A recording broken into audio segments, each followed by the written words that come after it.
Oh my gosh. What an exhausting weekend. What an exhausting, I don't know, 3-4 days. And then I'm off on an airplane tomorrow. It's crazy. And you're holding your head as if you can't do any more East Coast trips back and forth, back and forth, back and forth. No, that's not what it is. No. That's not what it is. It's just been a really long week for a lot of reasons, and some good, some bad. It's just been a really long week, and it's almost 9 o'clock at night. I legitimately just walked in the door from the office, and I left the house, and I got to the office before 8. So it's been a long freaking day. It's absolutely nuts. And on top of it, I've been like trying to prepare for a speech that I have to give Wednesday morning. Are you trying to one-up me? No, I'm not trying to one-up you. I'm just going. It feels like you're trying to one-up me. It's when it rains, it pours. And then like, well, how did our whole like weekend even start off on? Oh, did we leave on time on Friday morning get to Toronto? Nope. 9-hour delay. And I don't know if it was quote unquote weather or mechanical issues or, hey, why don't you turn off the music? Well, you know what we can do? I feel like we had this conversation before. We can get into it as soon as we talk to people about what plate and ponder is. So do we have to repeat it every time? Yes, we do, because some people just join for the first time. Like we noticed a couple downloads in Amsterdam. Like who was that? Do you think they're high listening to us? I have no idea, but I think some of the people in London told some of the people in Belgium about the podcast, and then it spread into Amsterdam on the last one. Where are we going next? I don't know, but I would like to listen and do this podcast. I'll start. Taking things at the green. What is it, the grasshopper? I'm just a little delayed. I know. Plate and ponder. We're here. We are empty nesters. We are going to talk about some topics. We're going to banter. I'm going to try not to get annoyed with Chris. He's going to try not to, I don't know, annoy me. Is that a good thing? And we're just going to have fun. And I will turn off the music now that you have done the proper intro. Okay. Thanks. So happy week of the 10th. I guess we're never really supposed to say exactly what day it is. We're trying to make it timeless. We're trying to make it timeless. Yeah. We're trying to make this worth a lot in syndication someday. Just like think? Seinfeld. Yes. Oh, I think we're absolutely. Yeah, we're right there. Right with Seinfeld. You never know. If it gets big in Amsterdam, it could take off across Eastern Europe. I didn't know that was the big quotient right there. That's the market we're looking for, not China. China, we don't need to get into because it's essentially they don't pay for it over there. So okay. It's anyway. Well, tell us. Okay, first of all. Okay, wait. Can I just share some? Friday? All right, so Friday we wake up. We're going to start with Friday. So okay. Friday we wake up. We wake up at 4 a.m. because we were going to take the first flight out to Toronto. And we did wake up at 4 a.m. only to get a text message from Air Canada saying the flight was delayed until 1-something in the afternoon. Now, of course, I'm not that person, and Chris, neither are you, that can go back to bed. So we are up at 4 a.m. And by 7 a.m., I think we had both worked out. We had finished packing. We had gone through emails. We were done with our work. I had cleaned, the pantry out. And we still had the whole day ahead of us. So we kept working. We ended up getting to the airport. I think there was even a moment where you're like, oh my God, I could go into the office right now. I think I did say that, but then I continued. I mean, I took the day off from work, yet I did work the entire day. Well, I will tell you, and I know sometimes we dwell on the airport. No, there's no dwelling. Hold on. But this is what I want to dwell on, okay? We were delayed again at the airport. There was a little bit of nervousness that this flight wasn't going to take off. The flight finally took off, and they come around with their cart service, and they had basically no food. And the clincher was it was a Friday night, and I really wanted a glass of wine, and they had no alcohol. Oh, we were so in Jones. I was like twitching. Well, first of all, one of I'm not an alcoholic, but it was a Friday night. Well, and we were flying. There's just a lot of stuff, and everybody's been caught up on this in these delays, and it's not a big deal to a lot of people. There was no alcohol. There was no alcohol. But then on top of it, you have mic drop. But you also have the nerves where we found out about the delay before we left the house, which is actually sort of nice. But then you always think about those times where there's a delay and they suddenly say, oh, we're moving up the departure date. And they just assume everybody's already at the airport. And you're sitting there going, geez, should we get to the airport earlier in case they do that? So, of course, we got there a little earlier. We sat in the lounge and had not the best glass of wine in the world, but we had downed something. 2 glasses of wine quite quickly. I had a little bit. But then I went and bought crackers and cheese and some meats and had my little charcuterie. Thank goodness you did, because that was essentially your dinner. Yes, but I was expecting to have, I don't know if anybody has noticed, but wine at 30,000 feet, especially red wine, when it's not even that good, but it comes in those little bottles or whatever they pour you, it actually tastes decent no matter what it is. I don't know. I think it's the altitude and the dry air or whatever it is, but it just tastes good. And I was just jonesing for one of those little bottles. Nope, didn't happen. And then, okay, wait, hang on. So I'm going to finish the story. So now we get to Toronto. We land at 12-ish, right? Yeah. Midnight. We get our rental car. We drive to the hotel. Thankfully, it wasn't that far of a drive because we were right in the city. Well, nothing's that far late at night. That's true. And we get to the hotel and the bar's closed. So not only was there no alcohol on the plane, oh, and it gets better. The bar was closed. So then I said to Chris, you know what? Let's not worry about it. We'll go upstairs. There's going to be a mini bar. There's going to be something. Like, you go to any nice hotel, they usually have something in the room, right? Sometimes it's like the small bottles of your Casamigos tequila. Sometimes it's the bottle of your Merlot. Like, there's usually something. We would have had anything. I honestly would have. We walked into the room, nothing. There were 2 wine glasses, nothing to drink. There was one water bottle. And okay, I'm just going to say this was a nice hotel. This was not like some crap podunk like motel inn. This was the St. Regis. Yeah, I don't know if you're supposed to say the name of it. No, but, I'm going to say it because I was really... There goes that sponsor. Okay, it was the St. Regis. I'm sorry. I know. It was a buzzkill. It was a buzzkill. We had no buzz. Well, I will tell you, though, the St. Regis in Toronto does have one of the most beautiful lounges and restaurants up on the top floor, but it was closed by the time we got there. Gosh. Anyway. Do you remember the commercial? It was years ago. I think it was like a Mervyn's commercial, or it was a Target commercial or Kmart commercial where there's a woman standing at the door going, open, open, open. That's what I felt like I wanted to do at the bar. But I remember the woman where's the beef woman. Where's the beef from Wendy's? And what was the Snapple lady? Wendy. That was Wendy the Snapple lady. Oh. She was actually, believe it or not, a client of mine at William Morris. Mark Kitkin signed her. And, I had to find interesting jobs and things for her. And at the time, she was actually a really bona fide money-making celebrity. How much did she make for that Snapple campaign? Do you even remember? I didn't make that deal. That was her commercial side. But she was a $1 million lady. So, wow. Yeah. Good for her. Yeah, Wendy the Snapple lady. So there you go. I wonder if she's still around. I don't know. I mean, Snapple is relatively healthy. I don't know. I mean, people still drink Snapple. Our kids drink Snapple every once in a while. I was absolutely addicted to Diet Peach Snapple. That Diet Peach was so good. I remember in college drinking it all the time. Iced tea. Uh-huh.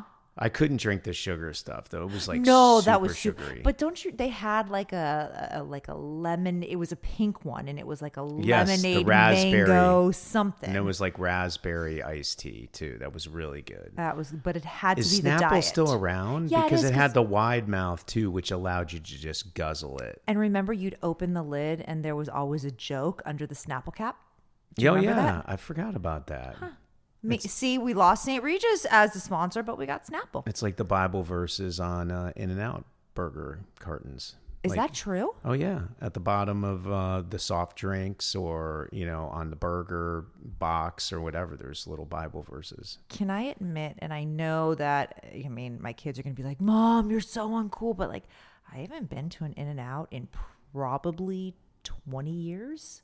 Like, I've taken the kids there. I haven't eaten at In-N-Out. Oh my God. It's what a burger's all about. It's In-N-Out. Is it really that good though? It's really good. It's well priced. It's actually, I think it's, believe it or not, it's cheaper than McDonald's. And I know they pay kids really well to work there. Well, we've talked about that. And the quality, I mean, the quality is better, right? Like, compare that to a Shake Shack. Because again, well, I actually, Shake Shack's you know, I've a never different level. I've never like eaten fast at Shake Shack. Casual. In-N-Out is fast food. So is In-N-Out the same as like Subway? No. Meaning like, yeah. Well, you know, is it fast food? Fast food? Yeah, it's fast food. Okay, here, would you rather In-N-Out or Panda Express? Oh, I'd take In-N-Out over pretty much any fast food. Really? Yeah. I mean, Chipotle I like. Although I would argue that Chipotle might not be considered fast food. I'm not sure. Maybe it's in between fast food and fast casual. I'm not sure. But yeah, I would definitely go In-N-Out all day long.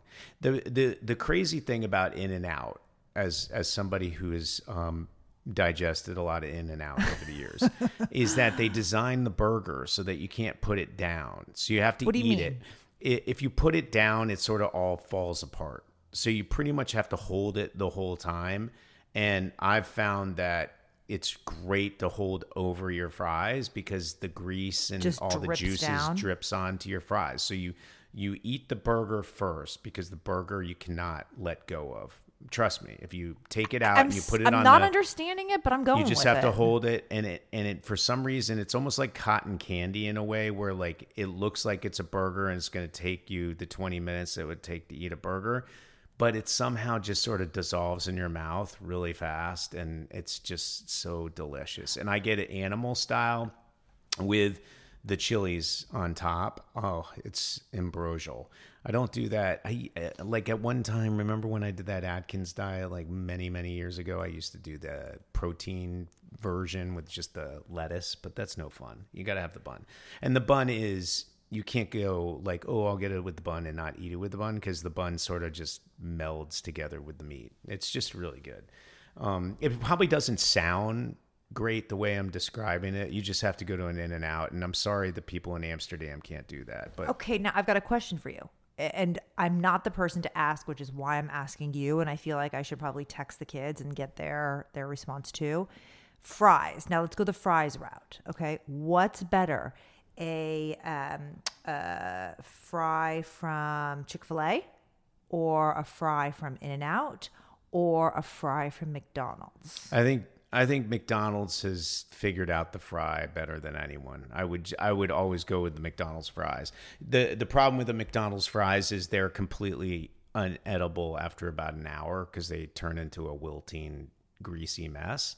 But when they're crispy and hot, forget about it. Do you use a dipping sauce? Are you like a buffalo with the fry at McDonald's? If you're not around, I will pour like a pound of salt on them. That's what Is it not salty enough? You can never have enough salt. Wait, is this weird that after we've been together, 26 years? I hide my salt intake, yes. But you've known that. Oh, good. She's not here. I can grab a douse of it. But the key with salt is that you have to stay hydrated. So the thing that and by the way, I can't, like a television appearance, you can't do the salt intake that I tend to do. But like if you're not around and I want a little salt on my bagel, I put a little salt on the bagel, and then I just pound a bunch of water to make sure I stay nice and hydrated. The problem is that the salt keeps all that water in your system. So if you happen to do like a TV spot that day, or you're in some photos or something, you're so bloated, you look like Elvis face. Ooh. Yeah. But Elvis face, like end of life Elvis face, not beginning. Because Elvis beginning, he was handsome and young and svelte. He was. Yeah, it's sort of like the fat Ray Liotta, or like, or Travolta when he, it's that face. Oh, okay. So, yeah, you just don't want to get caught in that situation. Huh. So, can I tell you another situation I don't want to get caught in? And we should probably get onto some topics today, but oh yeah, we are going to talk about serious topics. We are going to talk about serious, but I was driving to work and I don't know what's going on, but people don't get dressed for work anymore. And I mean, yes, they're wearing clothing, but it's so schlubby. And I get dressed every day to go to work, even if you're doing a Zoom, Chris. Maybe you do like the mullet thing where you've got the, the business on top and the party on bottom. So you've got shorts on, but you've got like a suit top. Right? Like maybe you do that. Why would I wear shorts? That's true. You did say you didn't wear pants for the first 3 episodes.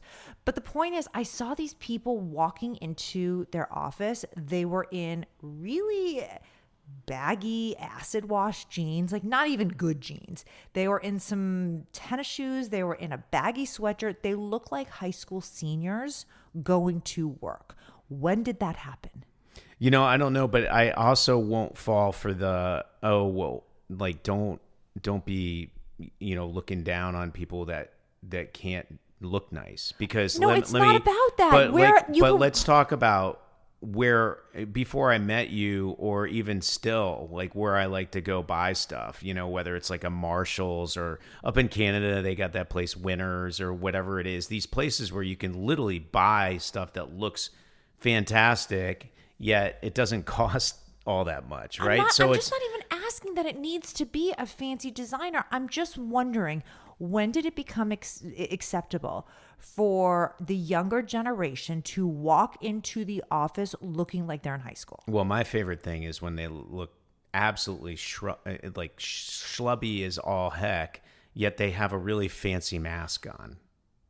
Have you ever noticed that? No. Oh, they put all their effort into whatever their COVID mask is, especially the ones that are driving cars. Well, we have had conversations about that, where it is sort of strange if somebody's in the car alone and they have a COVID mask on. Well, we saw somebody with a motorcycle helmet on with a mask on. I didn't understand that. He was afraid that he was going to get himself COVID.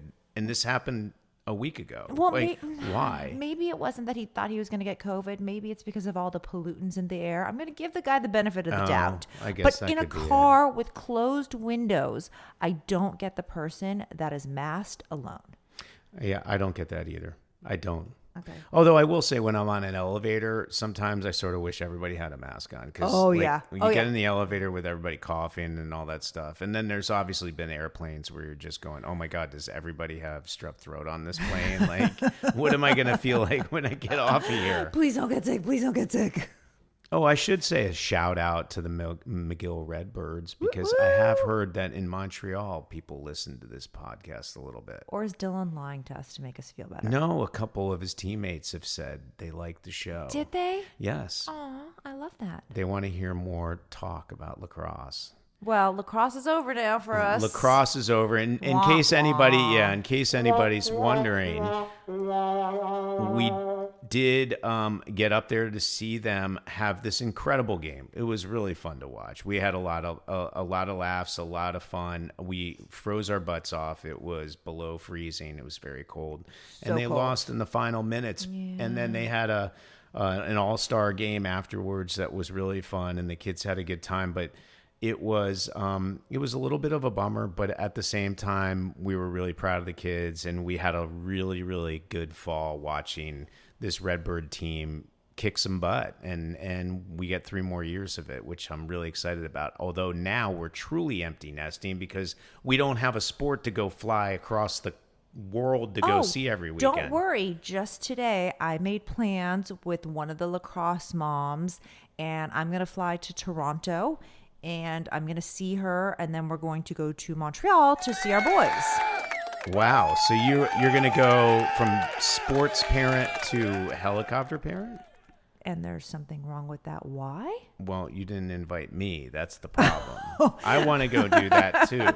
So it's not about judging me and calling me names. It's just about you being sad that you weren't invited. I would never judge you like that. Okay, well. I don't have judgy eyes like they did on the Real Housewives. Ramona Singer, Real Housewives, New York. Was she the one with the judgy eyes? She was. I thought she was we're thick as thieves. No, that was Carolyn Manzo from New Jersey. And the fact that I even know their last names, I've just humiliated myself. Carolyn Manzo was the mom of the kids, Alfie and somebody else. And they created black water. BLK or something, and it was black. Oh my gosh. We're and pathetic. I remember we went to Erewhon, which, by the way, I think was the last time I ever went in that place. But there's one near us now. How does anybody pay for any of this well, stuff? now people love But they it. had black water, and we bought it. And the guy was like, you're the first person that's ever bought that here. I was like, well, I'm going to try it. I don't think we ever had it, though, because it looked strange. But, so here's my question. I think let's actually go into a topic. Okay. Well, we've got two that we're thinking about, but they're both a little lengthy, and I don't know if people are going to want to hear it. Well, one is, strangely, sometimes I get called to go give a keynote. In fact, I've given several this year. It's really nice. Is that a humble brag? No, it's just what I do for a living a little bit, because I get paid for it, and that's nice, and I have a lot of fun doing it, and I do like to be up on stage, as some of people know. I wanted to be a rock star, but I'm not a rock star, but I can speak in front of a microphone. So this particular conference is in New Orleans, which is really it's a little convenient considering the fact that we get to go see our daughter for Parents Weekend. 100%. So I'm going to be down there for a few days at this conference and then going to see my daughter. And then we actually, the NIL company I'm involved with has a football player on the Tulane team, which will be really fun to go see, and we're going to go check that out. And I'm looking forward to it. And what's interesting about the keynote and then some of the panels that I'm doing is it has to do with hotels and people in the travel industry getting together with the people in the entertainment business. And the idea is, this is how all the studio heads that are involved with travel coordination for the stars and for the productions and all that stuff get together with the GMs of the Four Seasons and the St. Regis's and everybody around the world. And they talk about, what kind of stuff is coming down the pike, what's productions are thinking of moving over here. What are the big concert tours? What are you guys doing for press junkets around this particular movie, et cetera? Why don't you stay at our hotel? It's so that really happens. There's really sort of that coordinated effort. It's not just, Gwyneth Paltrow saying, I want to stay at the Four Seasons, the Peninsula, whatever it is.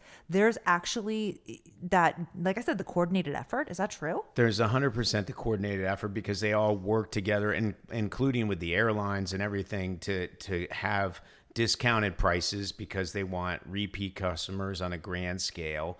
And on top of it, it's really smart for these companies to have entertainment, cultural, sports, music, those type of entities doing these kinds of coordinated efforts, whether it's productions or concert tours. Okay, I've got a question for you. Sports games, whatever.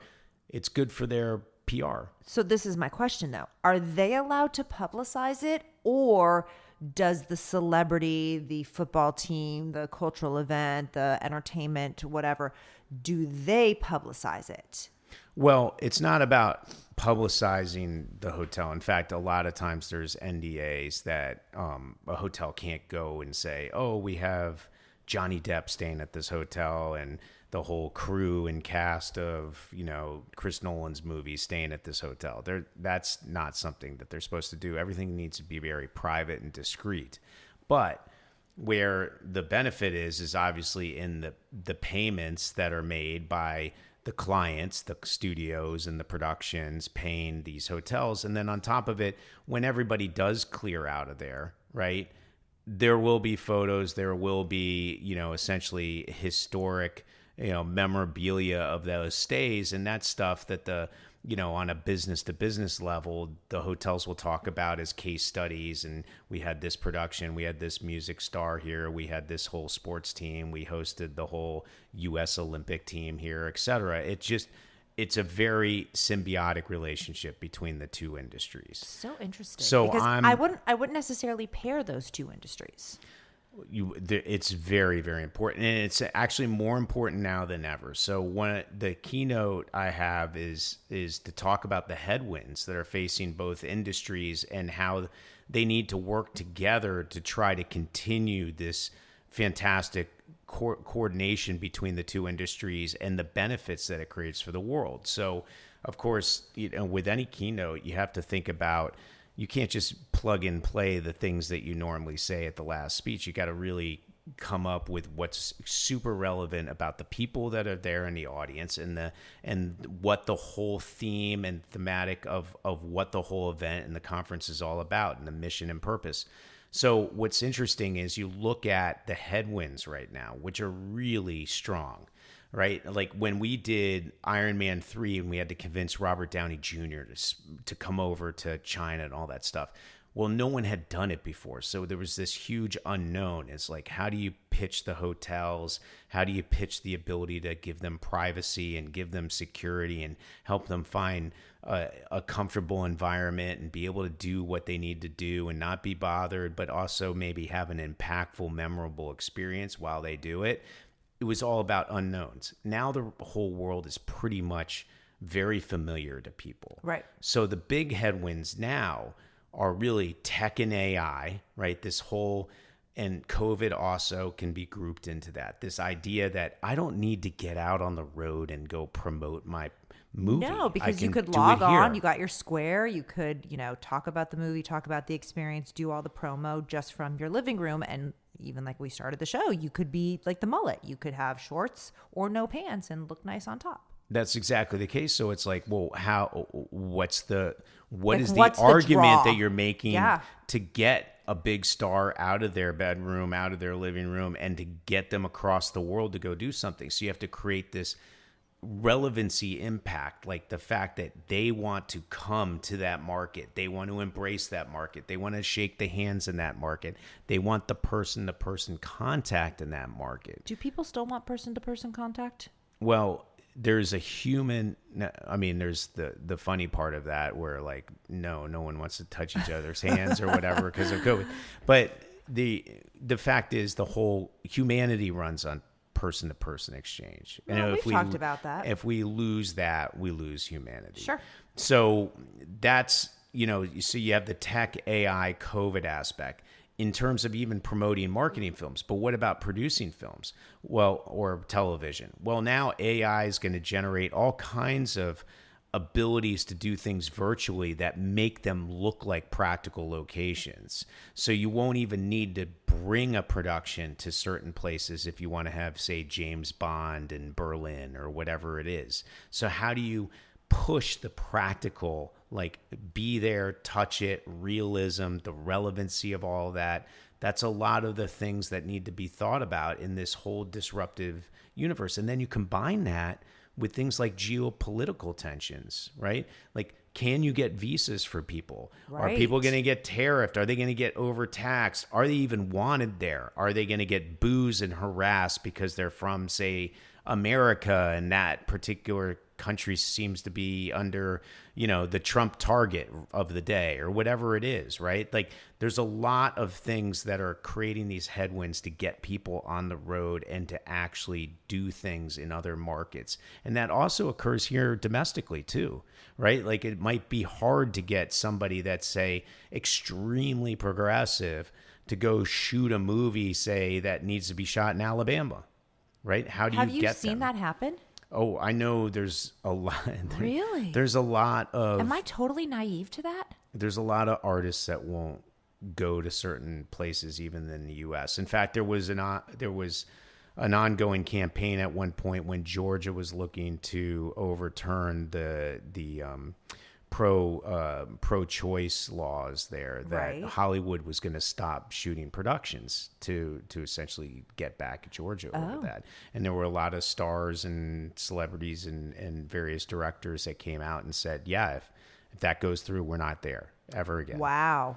Yeah, so there's just a lot of headwinds. So you got to create these tailwinds. So can I ask you a question? At this conference, who's the draw? Like, who's the demographic? Who's coming to the conference? Is anybody else going to be speaking with you? I know you're the keynote, but who's it pulling from? I think there's, I believe there's 3 keynotes opening day. I believe I'm the first one, maybe, and then There's a bunch of panel discussions. And give me an example, and you don't need to tell me the names of these people, but like, where do they work? Do they work at a hotel?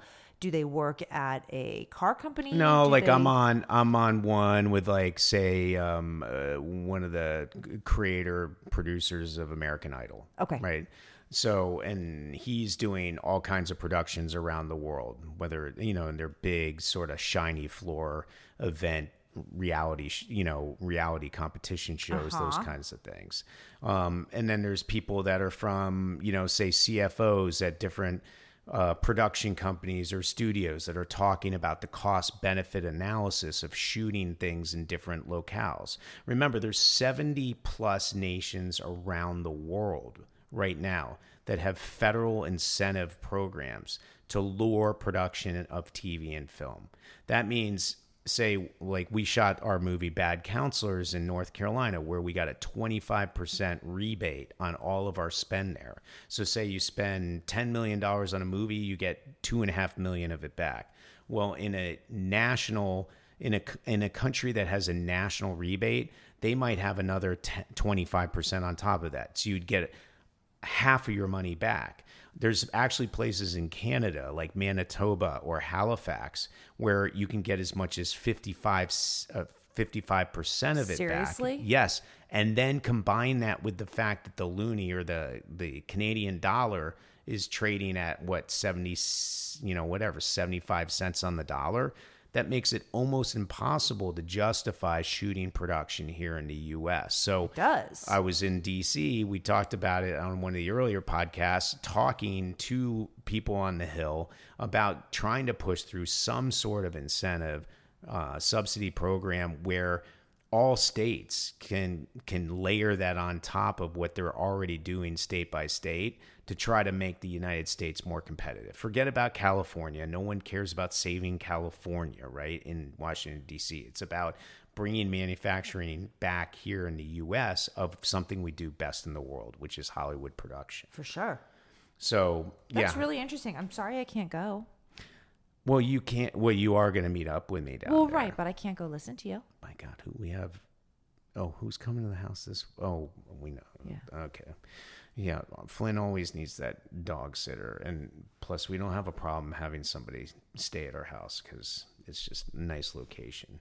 So, anyway, was that a humble brag? No, that's not a humble brag because it's like we did invite it's our son's friends to the house for spring break. We told them we would give the house to them. We're like, just come, we'll take care of everything else. Well, I don't know about you, but I think I'd be excited. I'm excited. No, but spring break, first of all, when I was in college, no one really had much spending money. It was always about trying to save and then working that summer job and all that stuff. So freshman year, I remember the golden rule was everybody found somebody who they were friends with or their roommates or whatever it was that had parents, their family house somewhere in a hot, relatively sunny part of the country. That's where everybody went. So a bunch of us went to Everett Sugarbaker's house down in Miami. Oh, Everett. The late Everett Sugarbaker. And he lived in Coral Gables and right on the water and had boats. And it was just the best. And, of course, his parents paid for everything, which was really nice because none of us had a pot to piss in back then.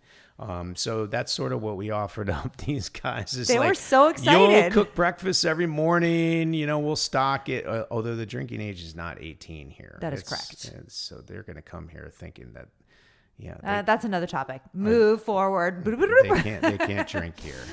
But anyway, I think if they're listening, they're going to be like, Dylan, we're not coming anymore. Yeah, exactly. Guys, you will have fun. I promise. I probably got to get a couple more surfboards for those guys. Yeah, I have a feeling some of them are going to break and maybe a couple wetsuits and some video cameras to see the madness of a bunch of Canadians. We're going to move out. We're going to water. let them have the house, and I think it's going to be great. Anyway, I like it. We'll see if it happens. But so back to my keynote. It's first of all, you could easily go into like a lot of these conferences when you go speak at them, you could easily be the Debbie Downer talking about how difficult all this stuff is. I'm getting into it and going, guys, there's Fenton's 5 forces of diplomacy out there, right? Like in the world today, it's politics, national security, human rights, commerce, and culture. Okay. The only things that really keep the glue of this whole world, including inside the United States, together is when you mix culture and commerce together. You got to mix them both. Yeah. Commerce is just one bar of a cell phone to cell tower connection, and you lose that bar, you're done. But if you have the two of them, you can keep things thriving. And that's the human glue that we need to create. And that's what On Location, being there, being relevant, wanting to be there, producing, marketing, promoting, shaking hands, doing your thing, playing your sports game, playing your concert, whatever it is, you gotta be there. And those people that I'm speaking to are changing the world if they're successful. So we're gonna make sure they're successful. God damn it. Okay, so it sounds like you got this down. It sounds like you got your straight. Your Let's speech. go. Woo! Now here's what I want to know. Number 1, what are you going to wear? And number 2, are you going to be able to do your own hair? Well, I did go to my barber again today to get it cut. I said, will you cut it enough so that even if I blow it, it's not going to look like I'm young Einstein or Yahoo Serious. No, and we've had, this is something for a little bit now. No, I need you to do my hair. I do, yeah. It's kind of like making the kids lunch when they were little. I do your hair. I need you to do it. In fact, I showed her a couple photos from that that I had of you with me when my hair was, you said it looked good. I also had it from the TV spot last week where you said it looked good. And she's like, oh, okay, I get it. So maybe, you know how we used to send Dylan with a photo of what he should tell the barber to do with his hair? Yeah, the Neymar haircut that I came back with and you almost divorced me over that. Honestly, I should show a picture of that. That maybe should be the photo that we use for this podcast. It was horrific. He liked it until you told him he shouldn't, and then he cried, and then I got in a lot of trouble. He was also 7 maybe, but that's not the point. So, okay, we got the hair situation. Is this a suit or you go cool guy like jeans and blazer? No, I'm doing my normal thing. Well, I mean, if it's a banking hedge fund or something like that, like I would do the suit, but I try not to wear a tie as much as possible. This one, I'm going blue blazer, blue jeans, super white shoes, and a super clean, crisp white T-shirt. Okay. From Alex Mill. Okay, I like it. How about that? How about them apples? Oh, but the question is, do I go glasses so I look extra smart or not? Are you going to be reading from a teleprompter at all? They'll have my bullet points on a teleprompter, but I probably won't look at them so all will that you much. need the glasses? I mean, that's kind of the question. Like yesterday. No, I will only wear the glasses if they make me look smarter than I am, which is probably the case. Oh my god! Actually, I'm not supposed to. It just revealed how unsmart I am by revealing that I think the glasses are needed. Stop it! That's not true. You're very smart. Smart in my own head. Maybe, but you're very smart.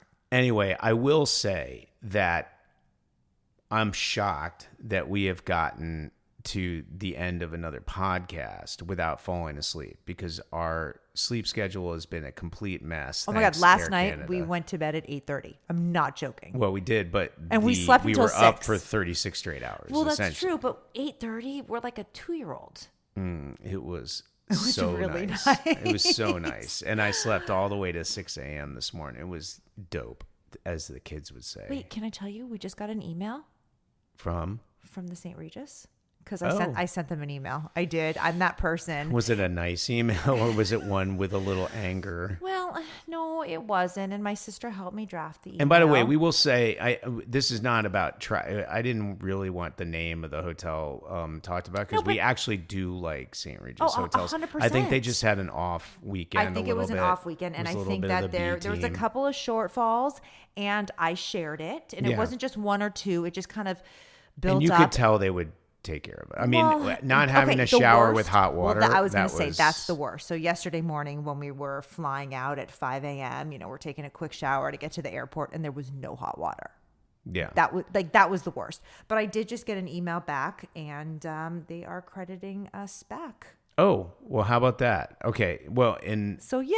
Thank you. I think what we need to do is, because we did actually talk poorly of the hotel, I think we will now say, hey, like everybody in life, when you make a mistake, own it. Yeah. And try to make up for it and the best they did. you can. And honestly, now I would actually go back because I feel like they own the mistake. They tried to rectify it. And I think maybe we give them another chance. And I want to try out that lounge restaurant up on the whatever floor that is, on the 40th floor. It looks so nice, and the beverages looked so good in the pictures, but we didn't get to try one, so that was sort of a bummer. Okay. But outside of that, I think... so thank you very much. We did a really, really fun podcast on a nice night after not a lot of sleep for the weekend. And you know what? The kids didn't win their game, but to tell you the truth, it was a really wonderful season. It was great seeing our son and baby girl, we're coming for you this weekend. Those kids he hangs out with are the bomb.com. So shout out to McGill Redbirds and Tulane Green Waves. Here we come this weekend. Until next time, it is Plate and Ponder. Good night.